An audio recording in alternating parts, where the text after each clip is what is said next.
चित्रकूट में दीपदान मेले का आज चौथा दिन है। दीपदान मेले में दिवाली के दूसरे दिन मंदाकिनी नदी के किनारे ऐतिहासिक गधा मेला लगता है। यह मेला औरंगजेब के जमाने से लगता चला आ रहा है। इसमें उत्तर प्रदेश, मध्य प्रदेश समेत अलग अलग प्रांतों के व्यापारी गधों को बेचने और खरीदने आते हैं।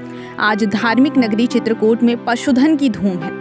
दिवाली के दूसरे दिन लगने वाले गधा मेले में रौनक है।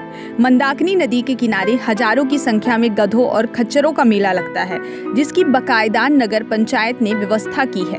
मेले में देश के कोने कोने से गधा व्यापारी अपने पशुओं के साथ आए हैं। सबसे बड़ी बात यह है कि इस मेले में फिल्मी सितारों के नाम से गधों और खच्चर बिकते हैं। इनके नाम शाहरुख, सलमान, आमिर, कैटरीना आदि होते हैं। इस बार सबसे अभी तक महंगी कैटरीना खच्चर घोड़ी 41,000 रुपए में बिकी है। औरंगजेब के समय से चली आ रही परंपरा मंदाकिनी नदी के किनारे लगने वाले इस मेले की परंपरा बहुत पुरानी है।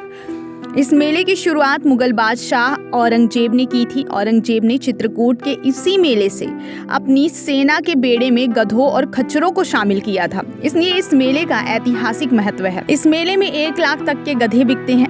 मुगल काल से चली आ रही ये परंपरा सुविधाओं के अभाव में अब लगभग खात्मे की कगार पर है। नदी के किनारे भीषण गंदगी के बीच लगने वाले इस मेले में व्यापारियों को ना तो पीने का पानी मुहैया होता और ना ही छाया। 2 दिवसीय गधा मेले में सुरक्षा के नाम पर होमगार्ड तक के जवान नहीं लगाए जाते। वहीं व्यापारियों के जानवर बिके या ना बिके, ठेकेदार उनसे पैसे वसूल लेते हैं। ऐसी हालत में यह ऐतिहासिक गधा मेला अपना अस्तित्व खोता नजर आ रहा है। धीरे धीरे व्यापारियों का आना कम हो रहा है। वहीं गधा व्यापारियों ने बताया कि मेले में ठेकेदार द्वारा 30 रुपए प्रति खूंटा जानवर के बांधने का लिया जाता है। यह 600 रुपए प्रति जानवर एंट्री का लिया जाता है और सुविधा कुछ नहीं दी जाती। गधा व्यापारी ने इसे अवैध वसूली बताया है। मेला लगा हुआ है, ये गधा घोड़ों को खच्चरों का। कब से आ रहे हैं इस मेले में? कम से कम कुछ नहीं होगा, बिताया 50-60 साल। ठेकेदार द्वारा क्या क्या व्यवस्थाएं दी जाती हैं यहाँ? ठेकेदार कुछ नहीं दे रहा है, टैंकर भर लगा रखा। हाँ, कुछ पैसा भी लगता है? पैसा लगता है 30 रुपए खूंटे के। हाँ, और 600 रुपए लिखवाई के। चोरी का माल नहीं होता। वो कहाँ से आए हैं? इलाहाबाद से। क्या नाम है? शंकर नाथ। क्या मान्यता है इस गधे मेले की? ये बहुत ऐतिहासिक मान्यता है। जब चित्रकूट में जो है औरंगजेब कभी आया था तो ये यहाँ मठ मंदिरों में तोड़ फोड़ कर रहा था, तो यहाँ पे उसके लाव लश्कर पड़े थे।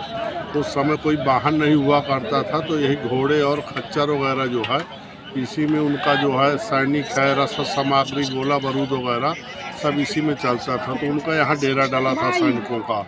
तब से जो है यहाँ की मान्यता हो गई है। तो हर वर्ष जो है दीपावली के पर्व पर यहाँ पशु बाजार के नाम से ये बाजार लगता है। किस तरह से अच्छे घोड़े की पहचान होती है और कैसे? ये ज़्यादा जो है मटेरियल, बिल्डिंग मटेरियल ढोने के काम आते हैं, वही ज़्यादा आते हैं। बहुत अच्छे नस्ल के जो घुड़सवारी वगैरह है यहाँ पे नहीं आते हैं।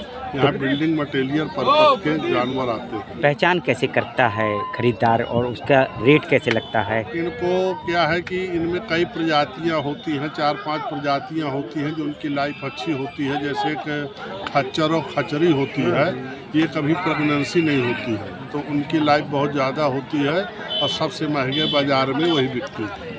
आज क्या बिका है सबसे आपसे महंगा जानवर कितना? 41,000 की कैटरीना बिकी हुई है। एक खचरी जो है।